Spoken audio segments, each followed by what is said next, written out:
இலக்கை நோக்கி டுவர்ட் த கோல். இந்த நிகழ்ச்சிக்கு உங்களை அன்புடன் வரவேற்கிறோம். Praise the Lord. ஆண்டவராகிய இயேசுவின் இனிய நாமத்தில் உங்களை யாவருக்கும் அன்பின் வாழ்த்துக்கள். கலாத்தியர் 6ஆம் அதிகாரம் 7ஆம் வசனம். மனுஷன் எதை விதைக்கிறானோ அதையே அறுப்பான். பில்லி கிரஹாம் ஒரு அழகான ஒரு கதை சொன்னார். ஒரு பிரசங்கத்துல ஒரு தகப்பனாருடைய வயல்வெளியில அவர் தர்பூசணி பழங்களை விவசாயம் பண்ணியிருந்தார். மகன் அப்பப்போ அவருடைய தகப்பனாருக்கு உதவி செய்ய வயலுக்கு வர்றது வழக்கம். ஒரு நாள் பாருங்க, மகன் அந்த வயலுக்கு வந்திருக்கிறாரு. எப்படியாவது இன்னைக்கு ஒரு பழத்தை சாப்பிடணும் அப்படின்னு ஒரு எதிர்பார்ப்போடு இருக்கிறார். தகப்பன் இதை அறிந்ததுனால சொல்றாரு, எப்பா இன்னும் பழம் முழுசா பழுக்கல, கொஞ்சம் ஒரு நாளாவது ஆகும், அவசரப்பட்டு இப்போ எதுவும் பறிச்சிடாத, நான் போனதுக்கு அப்புறம் நீ அந்த மாதிரிலாம் எதுவும் செஞ்சிடாதன்னு சொல்லிட்டு தான் போனார். ஆனால் இந்த பையனுக்கு பசி.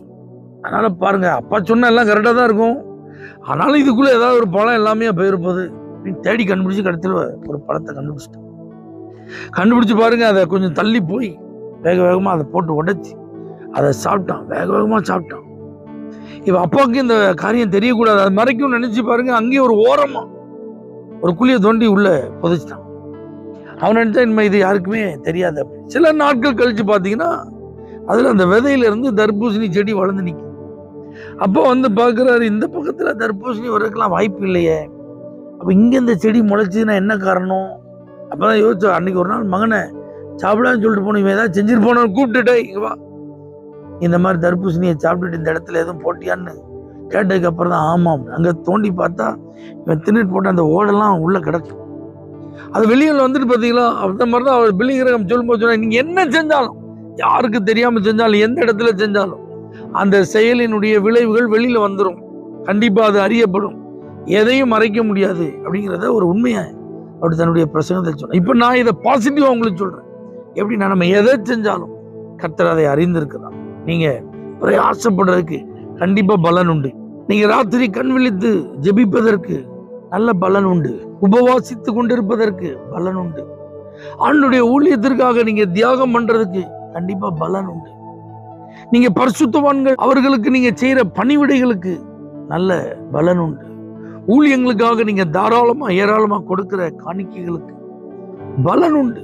இன்னைக்கு கிறிஸ்துவின் நிமித்தம் நீங்க துன்பப்படுறீங்களா, உபத்திரவப்படுத்தப்படுறீங்களா, கண்டிப்பா அதுக்கெல்லாம் பலன் உண்டு. இதெல்லாம் விதைக்கு சமம்.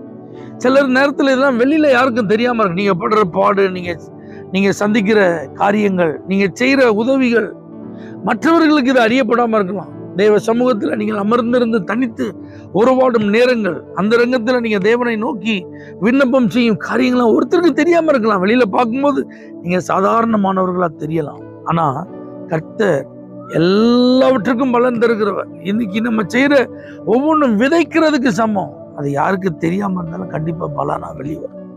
கண்ணீரோடு விதைக்கிறவங்களாம் கம்பீரத்தோடு அறுப்பாங்கன்னு சொல்லப்பட்டது. அப்ப ஏசப்பாவுக்காக நீங்க எவ்வளவு பிரயாசப்பட்டிருக்கீங்களோ அதெல்லாம் அவர் அறிந்திருக்கிறார், பலன் தருவார். அதனால சோர்ந்து போகாம விதைச்சிட்டே இருங்க. யாரு பார்க்காங்க பார்க்கலாம், அதெல்லாம் நீங்க கண்டுக்கிடவே செய்யாது. கர்த்தருக்காக எதை செஞ்சாலும் அதை கர்த்தருக்காக செஞ்சுட்டே இருங்க. ஆண்டவர் அதெல்லாம் கண்டிப்பா ஒரு நாள் பலனா கொண்டு வருவார். இன்னைக்கு உங்களோடு கூட கர்த்தர் பேசிட்டு இருக்கிறார். நீங்க இவ்வளவு நாள் கிறிஸ்தவ வாழ்க்கையில செஞ்ச ஒவ்வொரு காரியத்திற்கும் பலன் இருக்கு. கண்டிப்பா அதற்குரிய பிரதிபலனை நிச்சயம் உங்க வாழ்க்கையில நீங்க காண்பீர்கள். பரிசுத்த பிதாவே, எங்க வாழ்க்கையில நீங்க நல்ல பலன்களை தரப்போகிற தேவனா இருக்கிறதற்காக ஸ்தோத்திரம். இயேசுவின் நாமத்தில் பிதாவே, ஆமென். For prayer contact Pastor J.